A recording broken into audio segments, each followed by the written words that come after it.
নমস্কাৰ, মই আপিল ৰহমান আৰু স্বাগতম জনাইছোঁ এইটো ইউটিউব চেনেললৈ।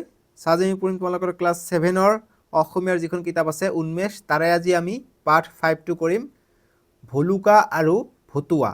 ভলুকা আৰু ভতুৱা দুটা কুকুৰৰ নাম আছিলে। এইটো পাঠ তাৰে ওপৰত আধাৰিত আছে। আজি এইটো পাঠৰ যিখিনি প্ৰশ্ন দি আছে ক্ৰিয়াকলাপত, পাঠভিত্তিক, ভাষা অধ্যয়ন, ব্যাকৰণ যিমানখিনি আছে প্ৰকল্পলৈকে ধুনীয়াকৈ মই উত্তৰখিনি কৰি দিম, একেবাৰে শ্বৰ্টকৈ দি দিম আৰু যিখিনি উত্তৰ দিম কিতাপৰ পৰাই দি দিম। যেনেকৈ প্ৰথমত আমাক কৈছে যে ভলুকা আৰু ভতুৱা কোন আছিলে। চ' এই দুটা কুকুৰৰ নাম হয়। চ' একচুৱেলি এইটো পাঠ কি হয়, বানপানীৰ ওপৰত আৰু ভূমিকম্পৰ ওপৰত দিছে, আৰু গুৱাহাটীত যি ধাৰাসাৰ বৰষুণ হ'লে কৃত্ৰিম বানপানী হয় তাৰ ওপৰত ইয়াত উল্লেখ আছে। চ' ইয়াত আইতাক আছে। চ' কাৰ আইতাক? উপমাৰ আইতাক আছে। তাৰপিছত ৰূপক সৰু আছিলে, উপমাৰ সৰু ভাই। চ' গতিকে এই ভলুকা যিটো আছিলে, ভলুকা আৰু ভতুৱা ক'ত আছিলে? ভলুকা আৰু ভতুৱা আছিল আমাৰ গাঁৱৰ, অৰ্থাৎ উপমাৰ আইতাকৰ গাঁৱৰ দুটা ঢেকুৰা কুকুৰ আছিল। আৰু ভলুকা ক'ত আছিলে? যে ভলুকা থাকে গাঁৱৰ ইটো মূৰৰ ধোবাৰ ঘৰত, আৰু ভতুৱা থাকে গাঁৱৰ সিটো মূৰৰ নাট্যশালাৰ চোতালত। চ' গতিকে ক'ত থাকে আমি ইয়াৰ পৰা এনচাৰ দি দিছোঁ। চ' সেইখিনিলৈ টেনশ্যন নকৰিবা, ঠিক আছে। চ' এইখিনি খুবেই এটা ভাল এটা কাহিনী আছিলে। যি উপমাৰ আইতাক আছিলে, ভূমিকম্প আহাতে ভয়তে তেওঁৰ গাৰুটো লৈ গৈছিলে, কাক ভাবি? ৰূপকক ভাবি। বুজি পাইছেনে? চ' যি কি নহওক খুবেই ধুনীয়া পাঠটো তোমালোকৰ শিক্ষকে নিশ্চয়কৈ স্কুলত কৰাই দিছে। চ' এতিয়া আমি ক্ৰিয়াকলাপৰ আটাইখিনি প্ৰশ্ন এতিয়া উত্তৰখিনি কৰি লওঁ। ক্ৰিয়াকলাপত প্ৰথমত দিছে আমাক পাঠভিত্তিক। তাতে 1 নম্বৰ কৈছে যে তলত দিয়া প্ৰশ্নকেইটাৰ উত্তৰ লিখা। ক নম্বৰ প্ৰশ্ন দিছে যে ভলুকা আৰু ভতুৱা কোন আছিল। চ' উত্তৰখিনি মই দেখাই দিছোঁ কিতাপত। চ' আমি উত্তৰখিনি এনেকৈ লিখিব লাগিব যে ভলুকা আৰু ভতুৱা আছিল উপমা আৰু ৰূপকহঁতৰ আইতাকৰ গাঁৱৰ দুটা ঢেকুৰা কুকুৰ। ভলুকা আছিল গাঁৱৰ ইটো মূৰৰ ধোৱাৰ ঘৰত, আৰু ভতুৱা আছিল গাঁৱৰ সিটো মূৰৰ নাট্যশালাৰ চোতালত। খ নম্বৰ প্ৰশ্ন দিছে যে মাথাউৰি ছিঙোতে উপমাৰ আইতাকহঁতৰ পৰিয়ালটো ক'ত আছিল। চ' আমি পাঠটোত পাইছোঁ চাংঘৰত আছিলে। চ' আমি উত্তৰ কৰিম যে মাথাউৰি ছিঙোতে উপমাৰ আইতাকহঁতৰ পৰিয়ালটো নিজৰ চাংঘৰত আছিল। গ নম্বৰ প্ৰশ্ন যে চৰকাৰে কিয় সতৰ্কতামূলক বাৰ্তা প্ৰেৰণ কৰিছিল। আমি উত্তৰ কৰিম যে চৰকাৰে সতৰ্কতামূলক বাৰ্তা প্ৰেৰণ কৰিছিল যাতে বতৰ বিজ্ঞান কেন্দ্ৰৰ সতৰ্কবাণী পাই বিপদৰ মোকাবিলা কৰিবলৈ মানুহবোৰ আগতীয়াকৈ সাজু হৈ থাকিব পাৰে।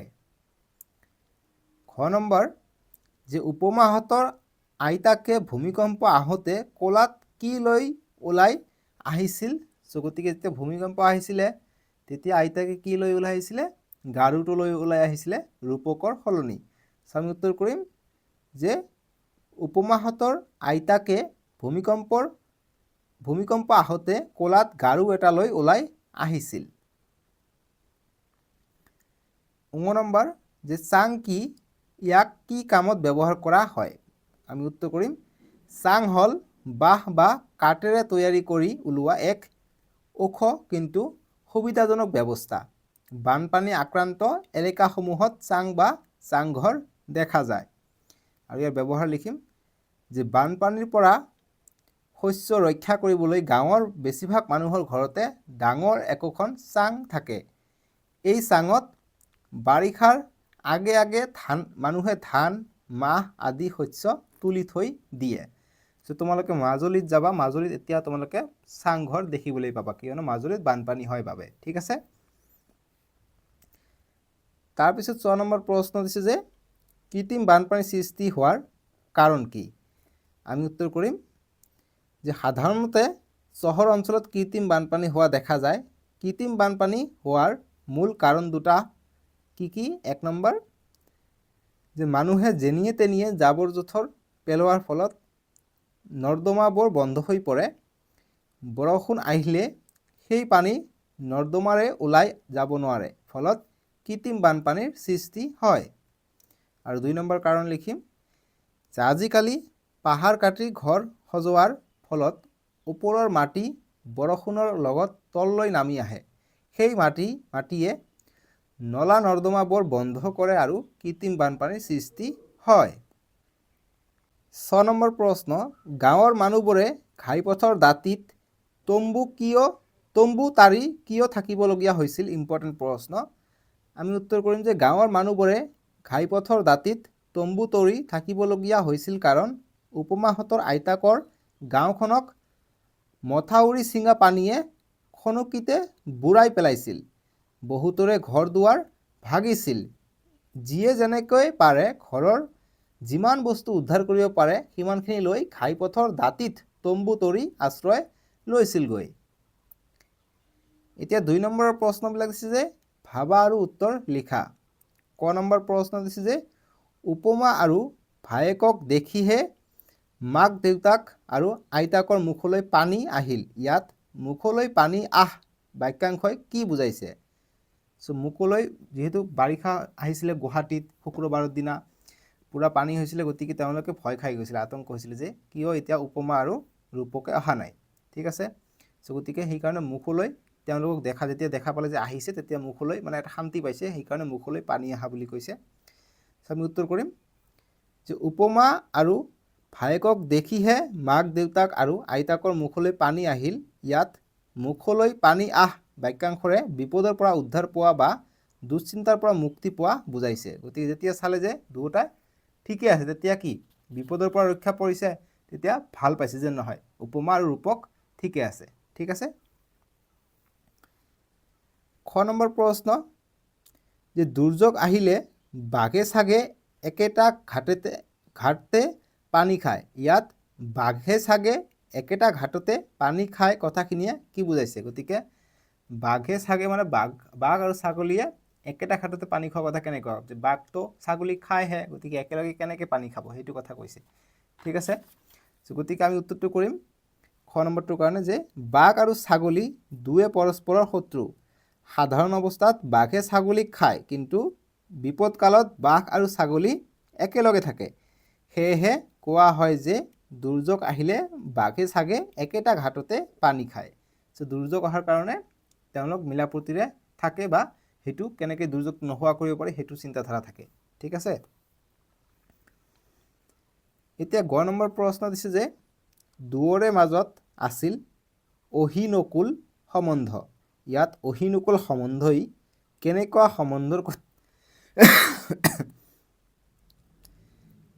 সম্বন্ধৰ কথা সূচাইছে? অহিনকুল কেনেকুৱা সম্বন্ধৰ কথা সূচাইছে এইটো আমাক কৈছে। অহি মানে কি? সাপ। নকুল মানে হৈছে নেউল। উত্তৰ কৰিম যে অহি মানে সাপ, নকুল মানে নেউল। সাপক দেখিলেই নেউলে যুদ্ধ কৰি মাৰি পেলায়, সেয়েহে দুয়োটাৰ মাজত সম্বন্ধ কেতিয়াও ভাল হ'ব নোৱাৰে। অহিনকুল সম্বন্ধয়ে শত্ৰুতাপূৰ্ণ সম্বন্ধৰ কথা সূচাইছে। এতিয়া 3 নম্বৰ প্ৰশ্ন কৈছে যে দলত আলোচনা কৰি কোৱা আৰু লিখা। ক নম্বৰ প্ৰশ্ন কৈছে যে কৃত্ৰিম বানপানীৰ ফলত মানুহৰ কি কি অসুবিধা হ'ব পাৰে? আমি উত্তৰ কৰিম যে কৃত্ৰিম বানপানীৰ ফলত ৰাস্তা ঘাট বন্ধ হৈ পৰে, ফলত যাতায়াত বন্ধ হৈ মানুহ নিজৰ ঠাইতে আবদ্ধ হৈ পৰে। ঠাই বিশেষে খাদ্য, খোৱা পানী আদিৰ নাটনি হোৱা দেখা যায়। কেতিয়াবা কৃত্ৰিম বানপানীৰ কবলত পৰি দুৰ্ঘটনা আদি হোৱা দেখা যায়। খ নম্বৰ প্ৰশ্ন যে প্ৰাকৃতিক বানপানীৰ ফলত গ্ৰাম্য অঞ্চলত কি কি ক্ষতি হয়?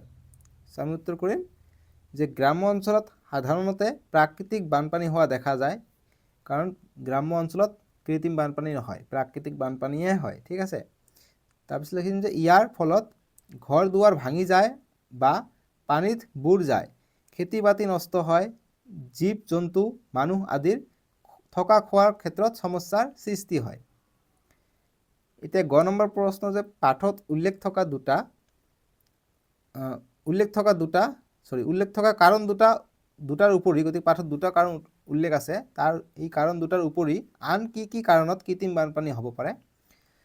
গতিকে আমি উত্তৰ কৰিম যে বিভিন্ন কাৰণত কৃত্ৰিম বানপানী হ'ব পাৰে। যেনে 1 নম্বৰ যে বৰষুণৰ পানী, ঘৰৰ ব্যৱহৃত পানী আদি ওলাই যাব পৰাকৈ নলা নৰ্দমা আদিৰ ব্যৱস্থা নকৰাকৈ ঘৰ বান্ধিলে কৃত্ৰিম বানপানী হ'ব পাৰে। তাৰপিছত 2 নম্বৰ যে হঠাতে অহা ধাৰাসাৰ বৰষুণৰ বাবে পানী বন্ধ হৈ কৃত্ৰিম বানপানী হ'ব পাৰে। 3 নম্বৰ যে এটা অঞ্চল কিবা কাৰণত চাপৰ হৈ বাকী চাৰিওফালৰ ঠাইসমূহ ওখ হৈ গ'লেও কৃত্ৰিম বানপানী হ'ব পাৰে। এতিয়া ঘ নম্বৰ প্ৰশ্ন দিছে আমাক যে পাঠটোৰ এটা শিৰোনাম দিয়া আৰু নাম কিয় দিলা তাৰ কাৰণ ব্যাখ্যা কৰা। গতিকে এইটো পাঠৰ এটা ভাল শিৰোনাম দিব কৈছে, যেনেকুৱা যিটো আমাক দিছে সেইটো ভাল নহয়, কাৰণ ভলুকা আৰু ভতুৱা কুকুৰৰ বিষয়ে দিছে, একচুৱেলি বানপানী বিষয়ে দিছিলে পাঠটোত। গতিকে এইটো ভাল শিৰোনাম এটা দিব কৈছে। আমি উত্তৰ কৰিম যে পাঠটোৰ শিৰোনাম বানপানী আৰু ভূমিকম্প দিব পাৰি। যে বানপানী আৰু ভূমিকম্প হৈছে, সেইকাৰণে বানপানী আৰু ভূমিকম্প শিৰোনাম দিব পাৰি পাঠটোৰ নাম, কাৰণ পাঠটোৰ জৰিয়তে কৃত্ৰিম বানপানী, প্ৰাকৃতিক বানপানী আৰু ভূমিকম্প সম্পৰ্কে জ্ঞান দিছে। ঠিক আছে।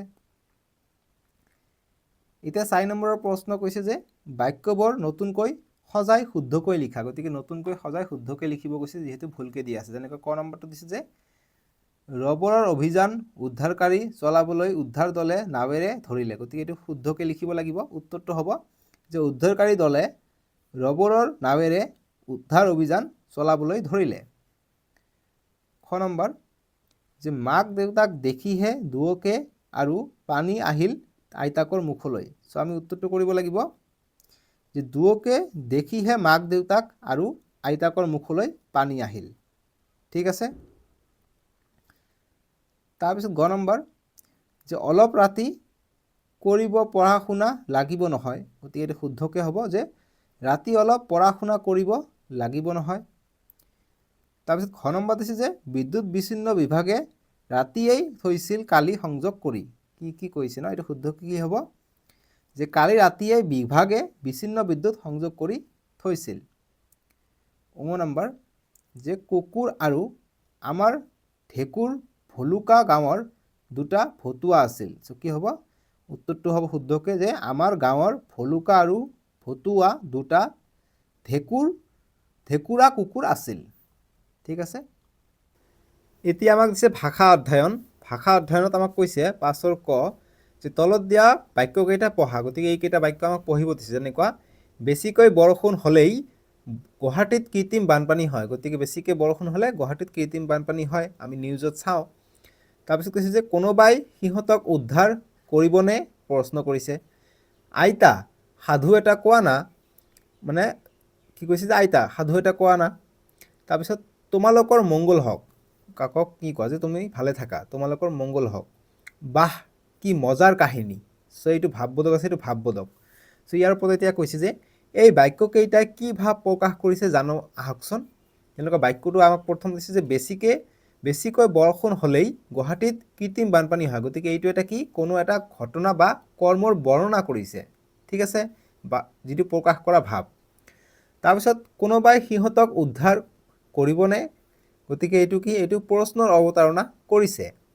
তাৰপিছত যে আইতা সাধু এটা কোৱা না, এইটো হৈছে আদেশ বা অনুৰোধ কৰা বুজাইছে, যে অনুৰোধ কৰিছে যে এটা সাধু কোৱা না, শুনিম ভাল লাগিব। তাৰপিছত যে তোমালোকৰ মংগল হওক, এইটো কি আশীৰ্বাদ কৰিছে। গতিকে আশীৰ্বাদ বা মনোবাঞ্ছা প্ৰকাশ কৰিছে, বা মনৰ ইচ্ছাটো প্ৰকাশ কৰিছে যে তোমাৰ ভালেই হওক, বা তুমি পঢ়ি, মই যে কওঁ যে তোমালোকে পঢ়ি ডাঙৰ মানুহ হোৱা। গতিকে এইটো আশীৰ্বাদ দিওঁ, নহ'লে মনোবাঞ্ছা, যে মোৰ এইটো মনৰ ইচ্ছা যে তোমালোকে ডাঙৰ মানুহ হোৱা ভৱিষ্যতত গৈ। বুজি পাইছানে? তাৰপিছত বাহ কি মজাৰ কাহিনী, ভাৱবোধক আছে। এইটো কি কয়, আনন্দ বা বিষাদ প্ৰকাশ কৰা। ঠিক আছে। এতিয়া 5ৰ খ নম্বৰটো চাবা। এইবিলাক গ্ৰামাৰৰ কাৰণে পৰীক্ষাত কিন্তু ইম্পৰ্টেণ্ট এইবিলাক, সেইকাৰণে বুজাই দি আছোঁ। ভালকৈ চাবা, স্কিপ নকৰিবা ভিডিঅ'টো, আৰু ভিডিঅ'টো লাইক কৰিবা আৰু চেনেলটো ছাবস্ক্ৰাইব কৰিবা। ঠিক আছে। সেইটো নোকোৱাকৈ আৰু এইটো কোৱা নিচিনাকৈ ভাবি ল'বা, নিজা নিজিকৈ কৰি থাকিবা লাইকবোৰ, আৰু ছাবস্ক্ৰাইব যদি এবাৰ কৰিছা হৈ গৈছে, আৰু ক্লাছ 10লৈকে পাই থাকিবা ভিডিঅ'বোৰ। এতিয়া খ নম্বৰ দিছে যে ভাৱৰ ওপৰত নিৰ্ভৰ কৰি বাক্যবোৰক কেইটা ভাগত ভগোৱা হয় চাওঁ আহাচোন। গতিকে ভাৱৰ ওপৰত কেইটা ভাগ কৰা, 4টা ভাগত আমি ভাগ কৰিব পাৰোঁ। যেনেকুৱা ভাগবোৰ দি আছে, যেনেকুৱা শুনা, কথা, দেখা, দৃশ্য, ঘটনা আদি অভিজ্ঞতাৰ বৰ্ণনা কৰা বাক্যকে বৰ্ণনামূলক বা নিৰ্দেশাত্মক বাক্য বোলা হয়। গতিকে নিৰ্দেশাত্মক বাক্য কি হয়, ই 2 প্ৰকাৰৰ হয়। এটা হৈছে সদৰ্থক, এটা হৈছে নৰ্থক, মানে এটা মানি চলে, এটা মানি নচলে। যেনেকুৱা যে এই বাক্যবোৰৰ শেষত দাড়ি বহে। গতিকে এইবিলাক বাক্যত দাড়ি এটা বহে। যেনেকুৱা ৰাধা স্কুললৈ যাব। গতিকে দাড়ি হৈছে অৰ্থাৎ সদৰ্থক বাক্য, এইটো অৰ্থাৎ হোৱা অৰ্থত বুজাইছে। আৰু নোহোৱাত কি বুজায়, যে হৰেণ আজি স্কুললৈ নাযায়। গতিকে এইটো নৰ্থক বাক্য, নোহোৱা অৰ্থত। গতিকে স্কুললৈ নাযায়, ইয়াত যাব। গতিকে এইটো সৰ্থক, এইটো হৈছে নৰ্থক। ঠিক আছে। এইটো হৈছে বৰ্ণনামূলক, মনত ৰাখিবা। নিৰ্দেশনাত্মক বাক্য। তাৰপিছত আমাক দিছে যে যিবোৰ বাক্যৰ দ্বাৰা প্ৰশ্ন সোধা হয় সেইবোৰক প্ৰশ্নবোধক বাক্য বোলে। গতিকে যিবিলাক যি প্ৰশ্ন সোধা হয়, যেনেকুৱা প্ৰশ্নবোধক চিহ্ন থাকে আমি জানো, যেনেকুৱা প্ৰশ্নবোধক বাক্যৰ শেষত প্ৰশ্নবোধক চিহ্ন এইটো চিহ্ন থাকে, বহে, আমি প্ৰতিটো প্ৰশ্নত আমি পাওঁ। তাৰপিছত কৈছে যে প্ৰশ্নবোধক বাক্যত নে, ন, জানো, কি, কিয়, কেনেকৈ, কেতিয়া আদি শব্দ থাকে। গতিকে এইবিলাক শব্দ থাকিলে এইবিলাক কি বুলি ক'ম আমি? প্ৰশ্নবোধক বাক্য। যেনেকুৱা তোমাৰ নাম কি? কি আছে? আজি তোমাৰ স্কুল খোলা আছে নে? নাই কাৰণে আছে। গতিকে নে থাকিলে কি হ'ব? এইটো প্ৰশ্নবোধক হ'ব। যেনেকুৱা তুমি তালৈ কিয় যোৱা? কিয় থাকিলে কি হ'ব? প্ৰশ্নবোধক হ'ব। তাৰপিছত নেক্সট আমাক দিছে, নেক্সট চাবা তোমালোক,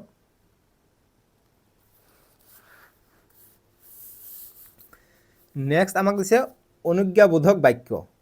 অনুজ্ঞাবোধক কেনেকুৱা ধৰণৰ? যদি আজ্ঞা কৰা বা আদেশ দিয়া, উপদেশ, অনুৰোধ, নিষেধ, মনোবাঞ্ছা প্ৰকাশ আদি ভাৱ প্ৰকাশ কৰা বাক্যকে কি বুলি কোৱা হয়? অনুজ্ঞাবোধক বাক্য বোলা হয়। গতিকে কাক বোলে যদি আহে এইখিনি এনচাৰ লিখিবা হৈ যাব, যে অনুজ্ঞাবোধক বাক্য কাক বোলে, ইয়াৰ পৰা ইয়ালৈ এনচাৰ লিখিবা হৈ যাব। চ' অনুজ্ঞাবোধক বাক্যত উদাহৰণ দিছে আমাক, যে ইয়াত দাড়ি বহে শেষত, কিন্তু উদাহৰণটো দিছে যে শিক্ষকৰ কথা অমান্য নকৰিবা, দাড়ি। গতিকে এইটো অনুজ্ঞাবোধক। দুৱাৰখন খুলি দিয়া, এইটো কি? এইটো কি কৰিছে? অনুৰোধ কৰিছে বা আদেশ কৰিছে, এইটো অনুজ্ঞাবোধক। যেনেকুৱা প্লিজ চিট ডাউন, মানে তুমি বহা। গতিকে এইটো কি? অনুৰোধ কৰিছে, প্লিজ কৈছে। ইউ কাম টু অসমীয়াত ক'ব লাগিব যে তুমি তালৈ যোৱা। তুমি তালৈ যোৱা যেতিয়া কৈ আছোঁ, কি কৰি আছোঁ? উপদেশ দি আছোঁ বা আদেশ কৰি আছোঁ যে তুমি তালৈ যোৱা, কামটো কৰা। গতিকে এইবিলাক হৈছে অনুজ্ঞাবোধক বাক্য। ঠিক আছে? চ' অসমীয়া ব্যাকৰণ, ইংৰাজী ব্যাকৰণ ছেমেই আছে, জাষ্ট ইংৰাজীত ক'ব লাগে, এইটো অসমীয়াত। ঠিক আছে? সেইকাৰণে মই ইংৰাজী দি আগত আহিলে বাৰু, কিন্তু অসমীয়া মেইন। অসমীয়াত আমি জানিলে ইংৰাজীটো পটককৈ হৈ যায়। চ' এইখিনি এতিয়া দিছে আমাক যে অন্তৰৰ হৰ্ষ, বিষাদ, ক্ৰোধ, ঘৃণা আদি বিভিন্ন ভাৱৰ প্ৰকাশ কৰা বাক্যবোৰক ভাৱবোধক বাক্য বোলে। গতিকে ভাৱবোধক বাক্য যদি বোলে কাক বোলে যদি আহে, লিখিব লাগিব যে অন্তৰৰ হৰ্ষ, বিষাদ, ক্ৰোধ, ঘৃণা আদি বিভিন্ন ভাৱৰ প্ৰকাশ কৰাকে ভাৱবোধক বাক্য বোলে। যেনেকুৱা উফ আজি বৰ গৰম, উফ আজি বৰ ঠাণ্ডা, উফ কি দুখ লাগিল অ'। গতিকে এইবিলাক কি? অন্তৰৰ হৰ্ষ বা অন্তৰৰ ক্ৰোধ, ৰাগ, ইছ কাৰেণ্টটো আকৌ গুচি গ'ল ন, বিদ্যুৎটো আকৌ গুচি গ'ল। গতিকে এইবিলাক আমি ভাৱবোধক বুলি কওঁ, বা কাৰো ওপৰত ক্ৰোধ কৰাটো, বিষাদ কৰাটো। গতিকে ভাৱবোধকবোৰৰ বাক্যৰ সাধাৰণতে ভাৱবোধক চিন, গতিকে এইবিলাক চিহ্ন থাকে, ভাৱবোধক চিন ব্যৱহাৰ হয়। উদাহৰণ দিছে যে বাহ কি সুন্দৰ দৃশ্য, গতিকে ভাৱবোধক। ঠিক আছে? ইয়াত হৰ্ষ প্ৰকাশ কৰিছে, গতিকে মানে হাঁহি, মানে ফিলিং হেপী, মানে কি ভাল এটা প্ৰকাশ কৰিছে, আনন্দময়। চি কি লেতেৰা ল'ৰা, গতিকে ঘৃণা প্ৰকাশ কৰিছে, লেতেৰা ঘৃণা কৰিছে, গতিকে লেতেৰা ল'ৰা। এতিয়া 6 নম্বৰবিলাক কৈছে যে তলত দিয়া বাক্যকেইটা পঢ়ি কোন প্ৰকাৰৰ বাক্য কাষৰ খালী বাকচত লিখা। যেনেকুৱা কোনটো কোন প্ৰকাৰৰ? যেনেকুৱা তোমাৰ যাত্ৰা শুভ হওক, গতিকে শুভ হওক কি কৰিছে? মংগল কামনা কৰিছে। চ' গতিকে কি হ'ব? এইটো অনুজ্ঞাবোধক বাক্য হ'ব। চ' গতিকে আমি লিখিম অনুজ্ঞাবোধক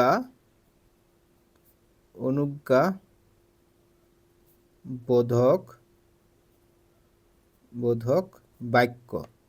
ঠিক আছে? যদি লিখাবোৰ বুজা নাই একো নাই, মই স্ক্ৰীনৰ তলত মই টাইপিং আকাৰেও দি দিম। ঠিক আছে? তাৰপিছত তুমি কেতিয়া আহিবা, গতিকে প্ৰশ্নবোধক আছে, এইটো কি হ'ব? প্ৰশ্নবোধক বাক্য হ'ব। গতিকে লিখিম প্ৰশ্নবোধক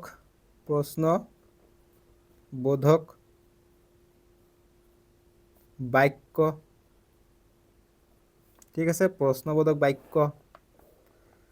তাৰপিছত কৈছে যে ৰাতিপুৱা পূবফালে বেলি ওলায়, গতিকে ৰাতিপুৱা পূবফালে বেলি ওলায়, এইটো কি? এইটো বৰ্ণনা কৰিছে বা এইটো সত্য কথা, গতিকে বৰ্ণনা কৰিছে, গতিকে বৰ্ণনামূলক মূৰ্ধন্য হ'ব। ঠিক আছে?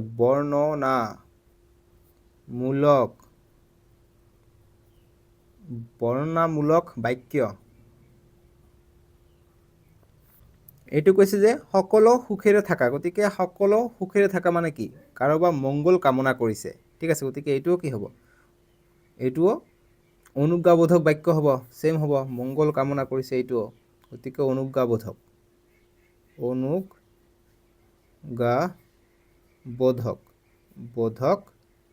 বাক্য। ঠিক আছে? এতিয়া দিছে যে ৰাতিপুৱা সোনকালে উঠিবা, গতিকে ৰাতিপুৱা সোনকালে উঠিবা এইটো কি হয়? এইটো কাকো উপদেশ দিছে যে ৰাতিপুৱা সোনকালে উঠিব লাগে। চ' গতিকে কি হ'ব? উপদেশমূলক হ'ব ঠিক আছে গতিকে ৰাতিপুৱা সোনকালে উঠিবা ৰাতিপুৱা সোনকালে উঠিবা বুলি কৈছে গতিকে দাঢ়ি দিছে গতিকে এইটো আমাক উপদেশমূলক দিছে গতিকে উপদেশ হ'লে কি হ'ব উপদেশ দিলেও এই অনুজ্ঞাবোধক বাক্যই হ'ব চ' আমি ৰাতিপুৱা সোনকালে উঠিবা এইটো হ'ব অনুজ্ঞাবোধক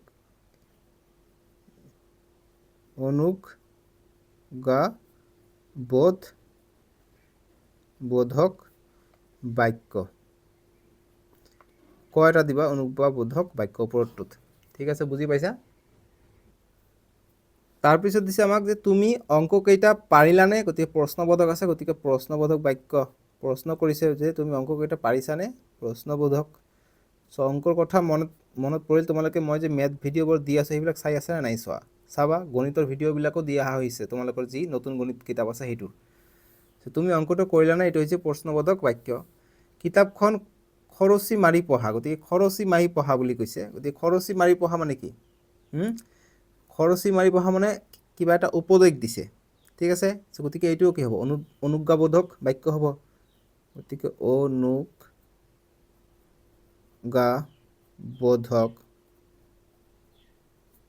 বাক্য ঠিক আছে তাৰপিছত বৰ দুখ পালোঁ গতিকে বৰ দুখ পালোঁ গতিকে এইটো কিবা এটা বিষাদ প্ৰকাশ কৰিছে গতিকে কি হ'ব ইয়াত বৰ দুখ পালোঁ গতিকে এইটো ভাৱবোধক আছে গতিকে আমি ভাৱবোধক লিখিম গতিকে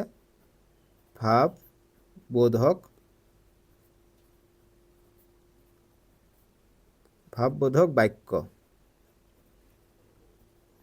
ঠিক আছে পঢ়াৰ সময়ত আমি খেলা ধূলা নকৰোঁ গতিকে পঢ়াৰ সময়ত আমি খেলা ধূলা নকৰোঁ এইটো কি কৰিব লাগিব গতিকে এইটো নিৰ্দেশাত্মক হ'ব ঠিক আছে গতিকে আমি নকৰোঁ বুলি কৈছোঁ নকৰোঁ গতিকে নিৰ্দেশাত্মক বাক্য বা আমি যি পাইছোঁ নিৰ্দেশাত্মক বাক্য বা বৰ্ণনামূলক বাক্য বুলি লিখিব পৰা দুটা একে হয় গতিকে বৰ্ণনামূলক লিখিছে এইবাৰ এইটো লিখোঁ নিৰ্দেশাত্মক এইটো বানামটোৱে উচ্চাৰণ কৰিব নোৱাৰি এনেকুৱা ধৰণৰ নিৰ্দেশাত্মক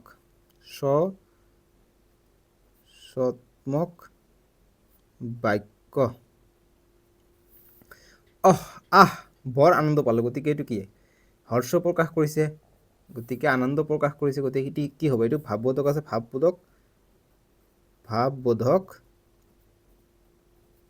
এইবিলাক কিন্তু পৰীক্ষাত আহিব ভাৱবোধক বাক্য এনেকুৱা বাক্য দিয়া থাকিব কি বাক্য আমাক লিখিব ক'ব গতিকে এনেকৈ এইবিলাকৰ ভিতৰৰ পৰা থাকিব ঠিক আছে বুজি পাইছা মই আশা কৰিছোঁ তোমালোকে ধুনীয়াকৈ বুজি পাইছা এতিয়া আমাক 7 নম্বৰবিলাক দিছে 7 নম্বৰবিলাক মই টাইপিং আকাৰে তোমালোকক এনসাৰখিনি দি দিওঁ এতিয়া 7 নম্বৰ প্ৰশ্ন দিছে যে বন্ধনীত দিয়া নিৰ্দেশ অনুসৰি তলৰ বাক্যবোৰেৰে একোটাকৈ বাক্য সাজা আমাক বাক্য সাজিব দিছে গতিকে ডাইৰেক্ট মই উত্তৰ দিছোঁ প্ৰথমত আমাক দিছে যে সতৰ্কতা ইয়াৰ ব্ৰেকেটত অৰ্থ দিছে যে অৰ্থ দিয়া নাই মানে কোনটো বাক্যত লিখিব গৈছে সেইটো কৈছে যে বৰ্ণনামূলক বাক্যত আমাক লিখিব গৈছে বাক্য ৰচনাটো আমি লিখিম যে ভূমিকম্পৰ সময়ত সতৰ্কতা অৱলম্বন কৰিব লাগে তাৰপিছত খ নম্বৰ যে কোন এইটো প্ৰশ্নবোধক বাক্যত লিখিব গৈছে লিখিম যে তোমাৰ লগত কোন আছে গতিকে কোন আছে প্ৰশ্নবোধক কোন আমি ব্যৱহাৰ কৰিছোঁ তাৰপিছত আহা দিছে এইটো অনুজ্ঞাবোধক বাক্যত লিখিব কৈছে লিখিম যে তুমি ইয়ালৈ আহা গতিকে এইটো অনুজ্ঞাবোধক হ'ব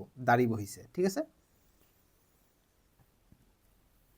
তাৰপিছত ঘ নম্বৰ যে ঈশ্বৰ এইটো অনুজ্ঞাবোধক বাক্যত লিখিব গৈছে লিখিম যে ঈশ্বৰে চকু মেলি চালেই হ'ল আৰু নম্বৰ দিছে গতিকে ভাৱবোধক যে কি গৰম ভাৱবোধক দিবা হৈ গ'ল ঠিক আছে 8 নম্বৰ প্ৰশ্ন দিছে যে বাক্যৰ খেল খেলো আহা গতিকে বাক্যৰ খেল খেলিব দিছে আমাক কৈছে যে কাষৰ বলবোৰত থকা প্ৰতিটো সংখ্যাৰ বিপৰীতে একোটাকৈ শব্দ তলত ওলোটাকৈ দিয়া আছে গতিকে ইয়াত শব্দবিলাক ওলোটাকৈ দিয়া আছে ওলোটাকৈ থকা শব্দবিলাক আগতে নচোৱাকৈ যিকোনো 5টা বলৰ সংখ্যা বাছি লোৱা পাছত তোমাৰ ভাগত পৰা সেই সংখ্যাবোৰৰ লগত তলৰ বাকচত থকা ওলোটা শব্দবোৰেৰে একোটাকৈ প্ৰশ্নবোধক অনুজ্ঞাসূচক ইচ্ছাসূচক আৰু ভাৱবোধক বাক্য কোৱা যিজনে আটাইকেইটা ভাগৰ বাক্য শুদ্ধকৈ ক'ব পাৰিব তেৱেই জয়লাভ কৰিব এটা শব্দৰে এক প্ৰকাৰৰ বাক্য সাজিব গতিকে এটা শব্দৰে এক প্ৰকাৰৰ বাক্য সাজিব দিছে গতিকে যিকোনো 5টা ল'ব গৈছে গতিকে ধৰি লওঁ মই 7টো লৈ লওঁ 7 লৈ ল'লোঁ, যিকোনো ল'ব পাৰি। 7 2 14 6 5টা ল'ব গৈছে, 9 1 2 3 4 5 মই আৰু এটা লওঁ, 5টা ল'ব গৈছে মই 6টা লওঁ, একো কথা নাই। 8টো লৈ লওঁ, 8। ঠিক আছে, এনেকৈ আমি ৰেণ্ডম ল'লোঁ। এতিয়া আমি এইকেইটা চাওঁ যে এইকেইটাত কি কি আছে। সেইটো যদি মই পালটাই দিওঁ, তোমালোকে মোবাইলটো পালটিব নালাগে, তোমালোকে চাবা ইয়াত কি কি আছে। ইয়াত চাবা, মই কি 7 লৈছোঁ, 7ত আছে মংগল আছে। 2 লৈছোঁ, 2ত আছে কি চি আছে। এইটো 14 লৈছোঁ, ওলোটাকৈ এতিয়া মই এইটো আকৌ দেখা নাই, তোমালোকে নিশ্চয় এইটো দেখা নাই। এইটো 14 আছে। চ' গতিকে এইফালৰ পৰাই চাওঁ, তোমালোকৰ বেলেগ বেলেগ ওলাব পাৰে। ঠিক আছে, এইটো 7ত আছে মংগল, 2ত আছে চি, 14ত আছে কি 14ত আছে জেন, 6ত আছে কি 6ত আছে বৰষুণ, তাৰপিছত 9ত আছে কট, আৰু 8ত আছে কি।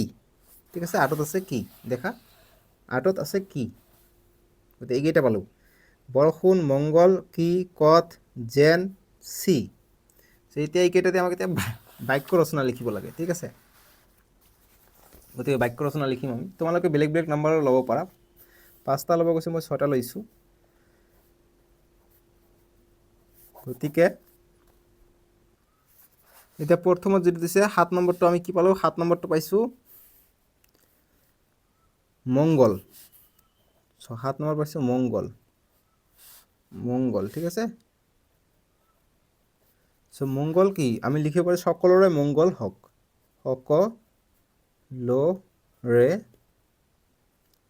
সকলোৰে মংগল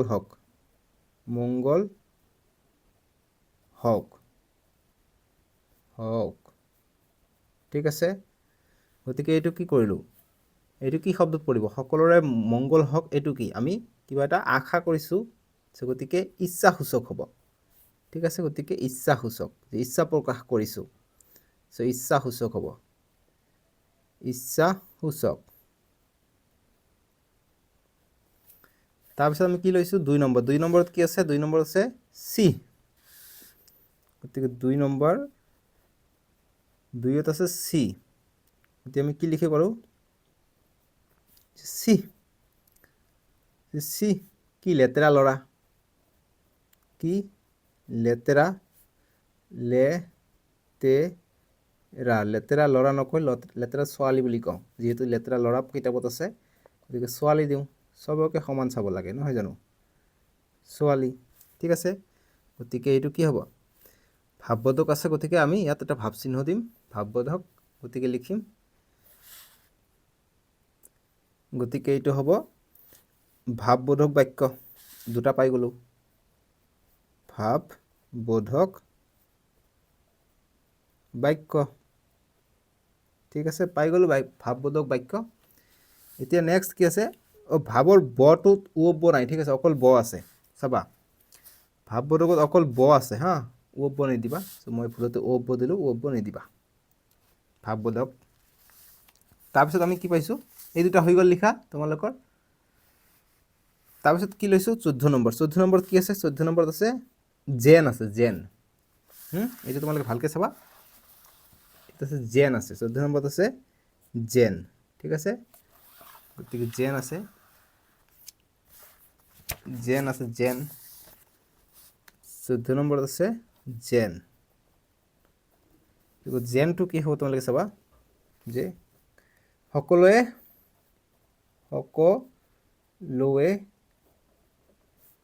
কামটো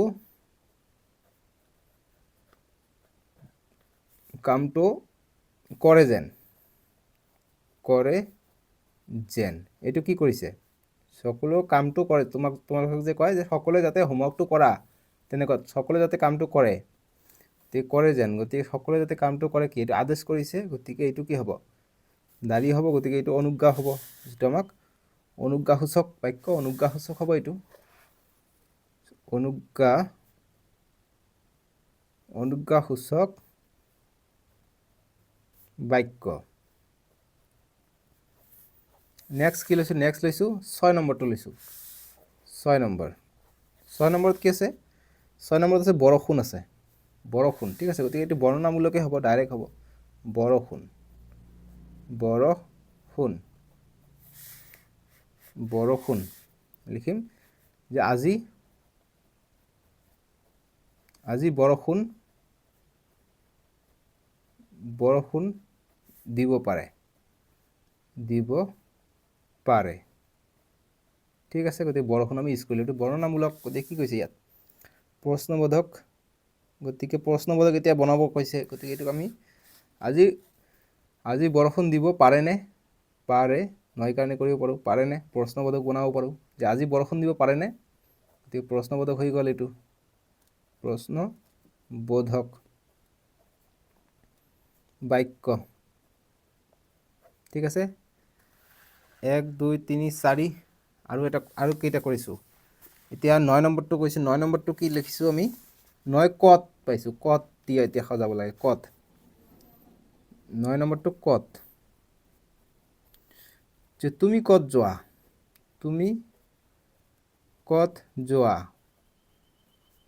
কত আছে গতিকে এইটো প্ৰশ্নবোধক প্ৰশ্ন কৰিছোঁ প্ৰশ্নবোধক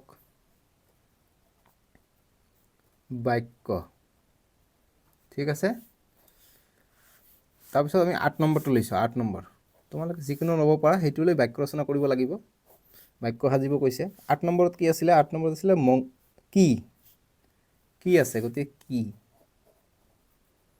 লিখিম যে তোমাৰ নাম কি তোমাৰ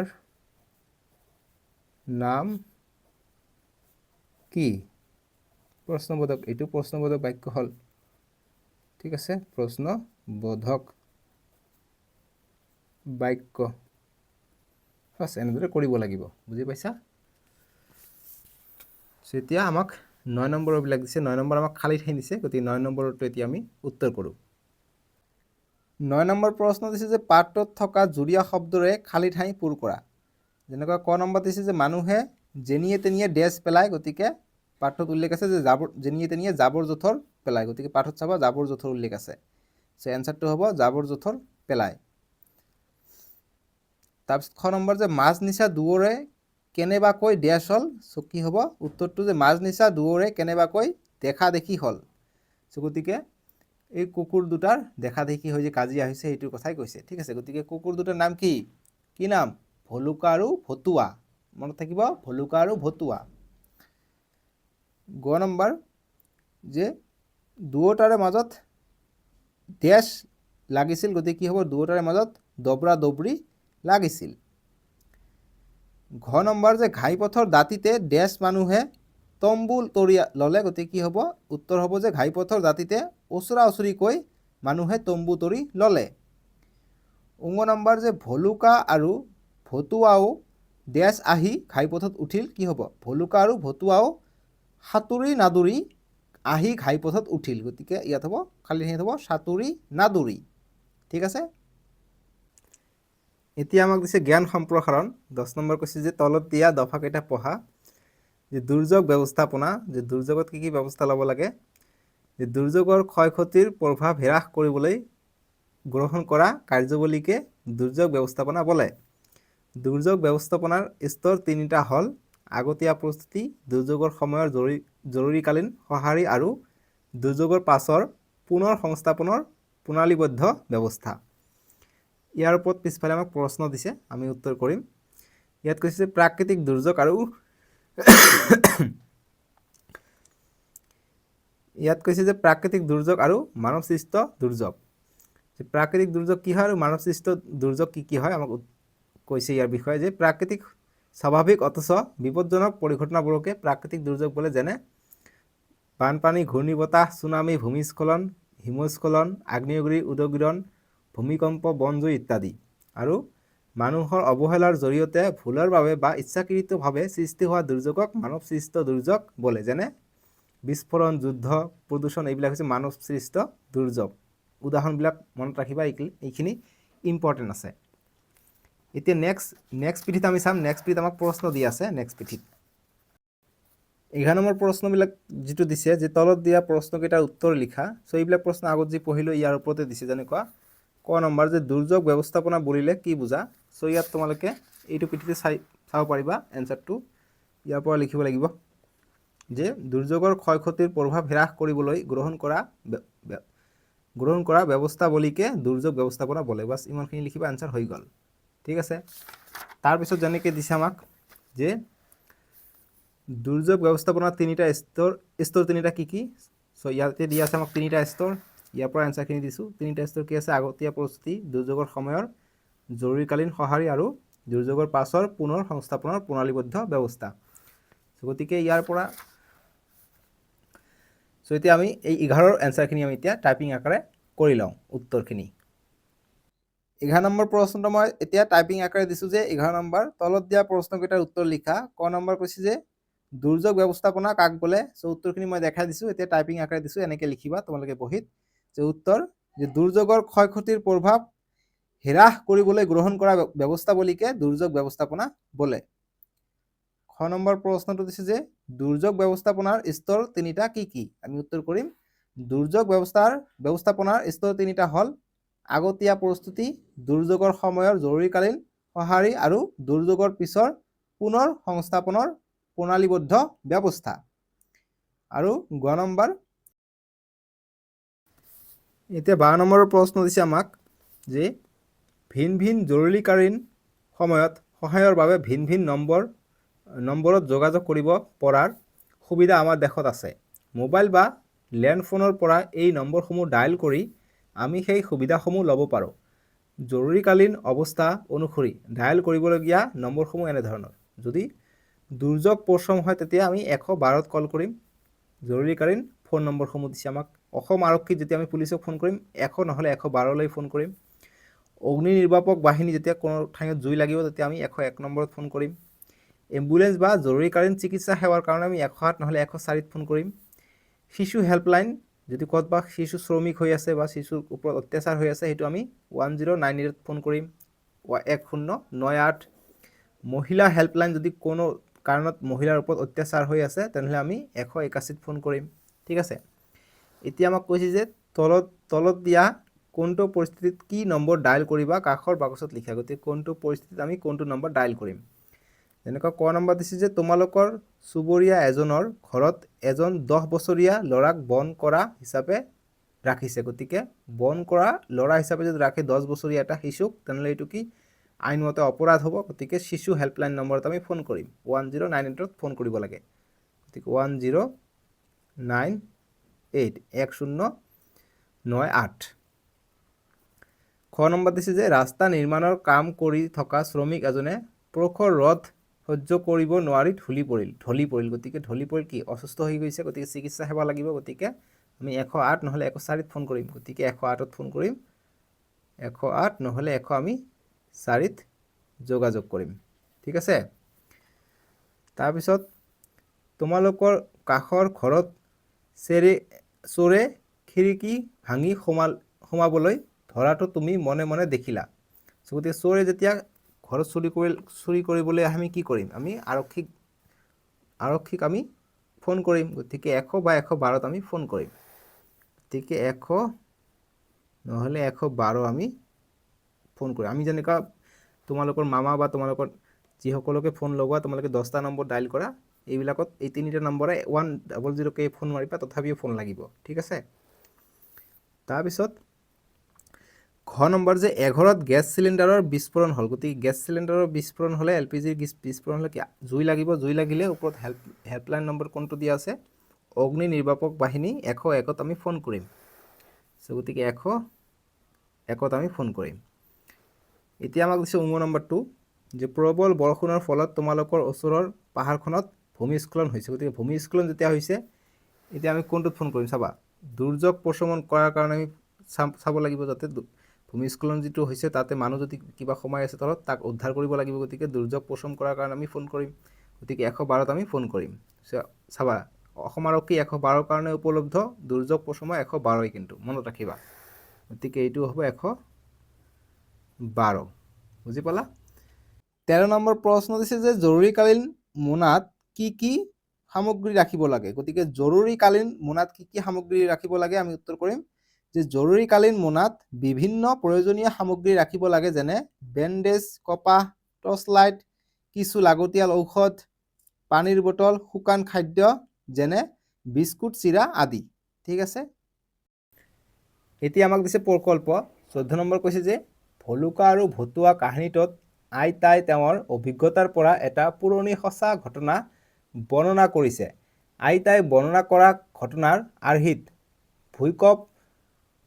ভূঁইকঁপ, বানপানী বা অন্য দুৰ্যোগৰ সময়ত তোমাৰ বা পৰিয়ালৰ লগত ঘটা বা তুমি দেখা বা শুনা ঘটনা এটা বৰ্ণনা কৰি লিখা। গতিকে তেনেকুৱা ধৰণৰ যদি কিবা অভিজ্ঞতা আছে, ঘটনা আছে, সেইটো বৰ্ণনা কৰি লিখিব দিছে।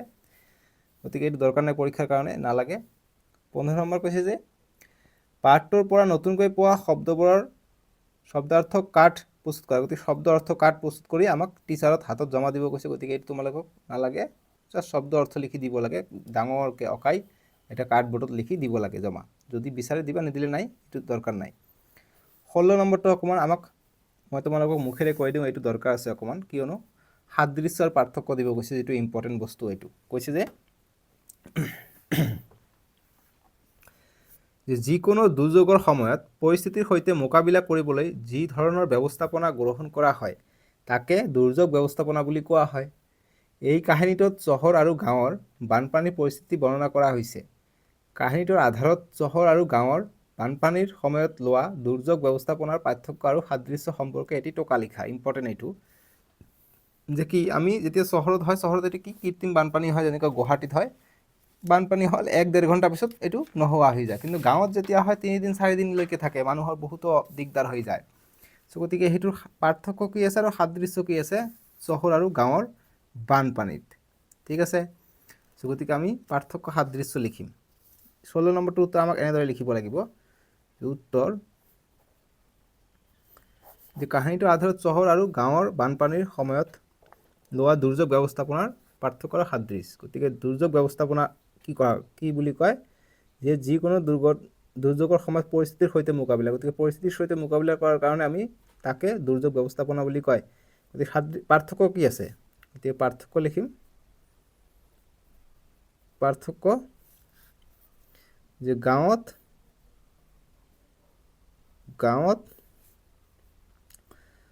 দুৰ্যোগৰ কাৰণে মোকাবিলা কৰাৰ কাৰণে কি গাঁৱত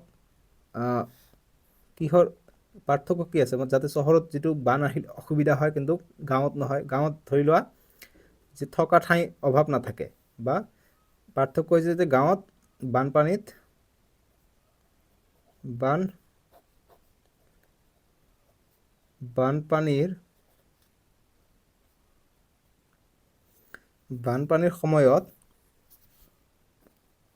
সময়ত অলপ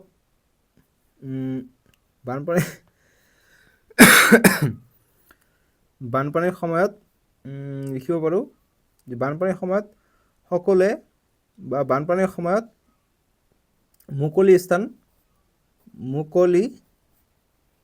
স্থান থাকে। মুকলি স্থান নহয়, ওখ স্থান। বানপানীৰ সময়ত ওখ স্থান।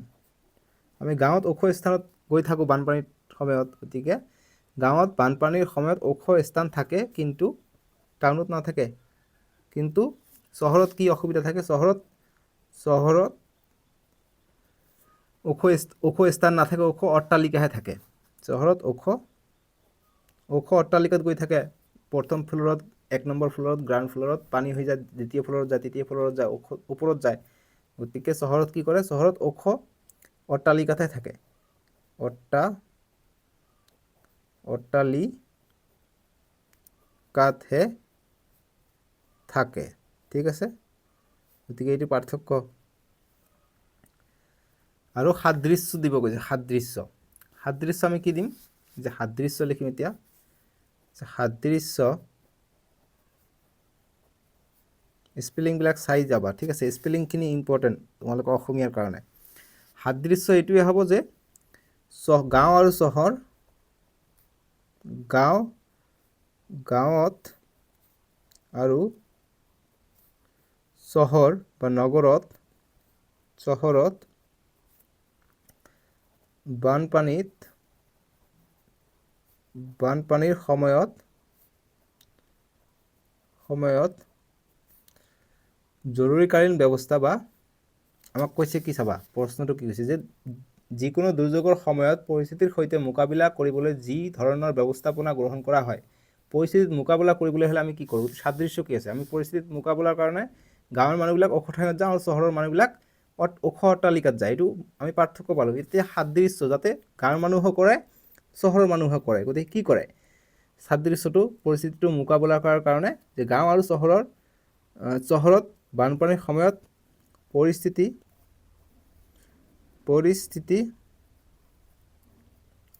মোকাবিলাৰ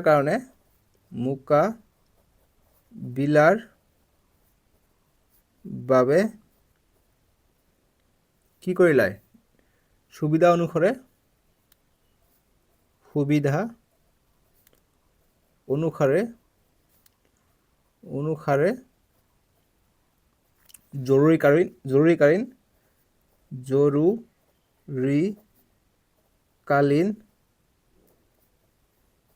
জৰুৰীকালীন সামগ্ৰীবোৰ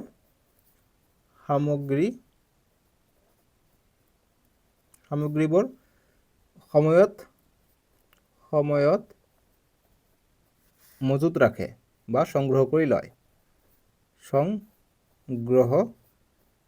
কৰি লয় ঠিক আছে মানে গাঁৱত কি কৰে গাঁৱত বানপানীৰ সময়ত জৰুৰীকালীন যিটো মোনা থাকে সেইটো লৈ যা চহৰৰ মানুহে তেনেকুৱা জৰুৰীকালীন বস্তু যিখিনি থাকে সেইখিনি ভালকৈ লাগে যেনেকৈ খোৱা বস্তু খাদ্য নথিপত্ৰ বা তেনেকুৱা বস্তু সেইবিলাক কি কৰে সংগ্ৰহ কৰি লয় জৰুৰীকালীন সামগ্ৰীবোৰ সংগ্ৰহ কৰি লয় যাতে নষ্ট নহয় বানপানীৰ দ্বাৰা ঠিক আছে চ' এইখিনি হ'ব উত্তৰখিনি মই আশা কৰিছোঁ বুজি পাইছা চ' এইটো উত্তৰ কত নপোৱা জাষ্ট আমি বনাইহে লিখিছোঁ তোমালোকেও বনাই লিখিবা মই লিখি দিছোঁ তোমালোকৰ সন্মুখতে কিয়নো যাতে তোমালোকৰ অকণমান ডেভেলপমেণ্ট হওক যে কেনেকৈ লিখিব লাগে এনচাৰখিনি ঠিক আছে এতিয়া 17 নম্বৰ দিছে মক ড্ৰিলৰ ওপৰত ভূমিকম্পৰ সময়ত মক ড্ৰিল হৈছিলে তোমালোকৰ বিদ্যালয়ত আসাম ডিজাষ্টাৰ মেনেজমেণ্ট অথৰিটিৰ তৰফৰ পৰা কেইদিনমান আগতে হৈ গৈছিলে তোমালোকৰ স্কুলত প্ৰতিবাৰে হয় ঠিক আছে চ' কি হয় ক্লাছৰুমৰ পৰা বেগবোৰ মূৰত লৈ যে ওলাই মুকলি ঠাইত যে আমি লাইন পাতি থিয় হৈছোঁ স্কুলত কৰিছোঁ মনত আছেনে সেইটো হৈছে ভূমিকম্পৰ পূৰ্ণ আৱাসৰ মক ড্ৰিল সেইটো ঠিক আছে মানে ভূমিকম্প আহিলে আমি পেনিক হ'ব নালাগে লাহে লাহে আমি মুকলি পথাৰলৈ বা খোলা ঠাইলৈ আমি কি আহিব লাগে ওলাই আহিব লাগে তাৰে ওপৰত ঠিক আছে চ' আজিৰ ভিডিঅ'ত ইমানেই আছিলে আমি নেক্সট ভিডিঅ'ত তোমালোকৰ নেক্সট যিটো পাৰ্ট আছে পাৰ্ট 6 তেজেৰে কমলাপতি এইটো স্ক্ৰীনত উঠিব নহ'লে ডেছক্ৰিপশ্যনত দিয়া আছে আৰু তোমালোকৰ সুবিধাৰ কাৰণে প্লেলিষ্ট বনাই দিয়া আছে প্লেলিষ্ট গৈ চাব পাৰিবা আজিলৈকে আহোঁ দিয়ক বাই বাই টেক কেয়াৰ